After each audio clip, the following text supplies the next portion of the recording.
বন্ধুরা, আমি আপনাদেরকে আগেও বলেছি, আমরা প্রত্যেকেই প্রকৃতিকে ভালোবাসি। কিন্তু প্রকৃতিকে যে ভালোবাসি, যদি প্রকৃতি সুন্দর হয়ে ওঠে তার জন্য আমরা সবসময় চেষ্টা করব। কিন্তু এই যে আগেও বলেছি যে যে খালের অনেক ইতিহাস আপনাদের কাছে শেয়ার করেছি, বর্তমানে সেই খাল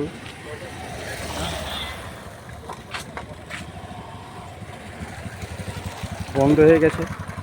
এই খালের অস্তিত্ব আর কিছুই নেই। চারিদিকে কচুরিপানা। আপনারা দেখছেন কচুরিপানা ভর্তি হয়ে গেছে।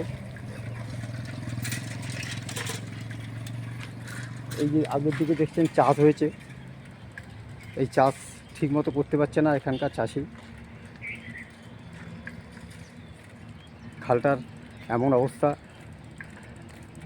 যে প্রকৃতির যে সৌন্দর্য, শুধু তো ফুল ফল গাছপালা এসব দিয়ে হয় না, তার সঙ্গে অপরিহার্য হচ্ছে খাল, নদী, নালা।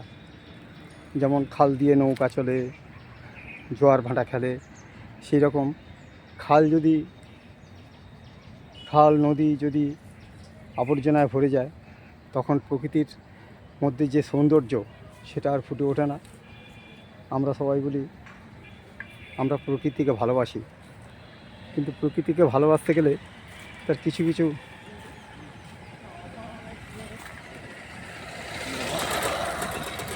বিশেষ কিছু প্রয়োজন আছে। আপনারা নিশ্চয়ই দেখতে পাচ্ছেন এই খালটার অবস্থা। এই খালের উপর ডিপেন্ড করে বহু চাষি চাষবাস করতেন। এখন এই খালটা বলে খাল আর সেই আগেকার মতো নেই। আপনারা দেখছেন তো এই খালটার অবস্থা। দূরে দেখছেন ধান চাষ হয়েছে, কোথা থেকে জল আসে একটা বিষাক্ত জল, সেই জলে এখানকার গাছ সেই রকমভাবে সুন্দরভাবে গড়ে ওঠে না। কোনো এক অজানা কারণে এই খালটা আজ নোংরায় পরিণত হয়েছে, ভ্যাটে পরিণত হয়েছে। আপনারা নিশ্চয়ই দেখতে পাচ্ছেন, কেউই আর এর দিকে তাকাচ্ছে না। সাধারণ মানুষও এর থেকে মুখ ফিরিয়ে নিয়েছে। খালটা যদি পরিষ্কার হয় অনেকেরই উপকার হবে, বিশেষ করে কৃষিখাতে উপকার হবে এবং জনজীবনও ভালোভাবে থাকবে, জনজন বিপর্যস্ত হয়ে পড়বে না। আগামী দিন এই খালটা যদি পরিষ্কার করে, তার জন্য আমাদেরকে সবাইকে এগিয়ে আসতে হবে যাতে পরিষ্কার হয় এবং নোংরা না পড়ে। তার জন্য প্রকৃতিও ভালো থাকবে, প্রকৃতির যে ভারসাম্য বজায় থাকবে। আপনারা নিশ্চয়ই দেখতে পাচ্ছেন। এরপরে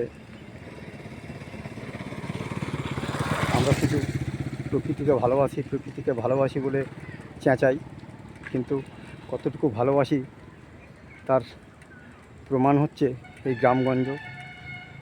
গ্রামগঞ্জের মানুষ যতটা ভালোবাসে, কিন্তু আর্থিক অনটনে সেই দিকে কেউই লক্ষ্য করতে পারে না। আজকে এই খালটার অবস্থা এত খারাপ হয়ে পড়েছে যে ভবিষ্যতে এই খালটার যে কী হবে সেটা নিয়ে খুব চিন্তার বিষয়। কৃষকরা তো মাথায় হাত দিয়ে বসে থাকেন, কারণ এই খাল দিয়েই জল নদী থেকে আসে, আবার নদীতে যায়। কিন্তু এই খালটার সংস্কারের কারণে, যেহেতু সংস্কার হয়নি, সেই কারণে এই খাল দিয়ে জল আর সেরকম বেরোয় না। আর যে পরিশুদ্ধ জল নদী থেকে যেটা আসার কথা সেটাও এসে পৌঁছায় না, যার জন্য এই খালটার জল খুব বেশি নোংরা হয়ে গেছে। এখানকার চাষিদের করুণ অবস্থা। প্রকৃতির সৌন্দর্য গড়ে উঠতে চাষিদেরও একটা বিরাট অবদান।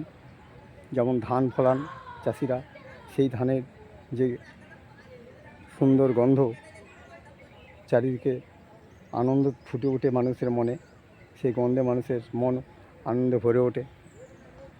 আজকে সেই খালের অবস্থা, এই খালটা প্রকৃতির সঙ্গে অতপ্রতভাবে জড়িত। বন্ধুরা, আপনাদের ভালো লাগলে একটু শেয়ার করবেন। আবার আমি আপনাদেরকে অন্য একটা জায়গায় নিয়ে যাব। এই খালের অনেক ইতিহাস আছে, একবারে বলা যাবে না। ভবিষ্যতে আপনাদেরকে চেষ্টা করব এই রকম একটা প্রতিবেদন তুলে ধরতে। আর আর আরও অনেক কিছু আপনাদেরকে দেখানোর চেষ্টা করব। আজ এই পর্যন্তই।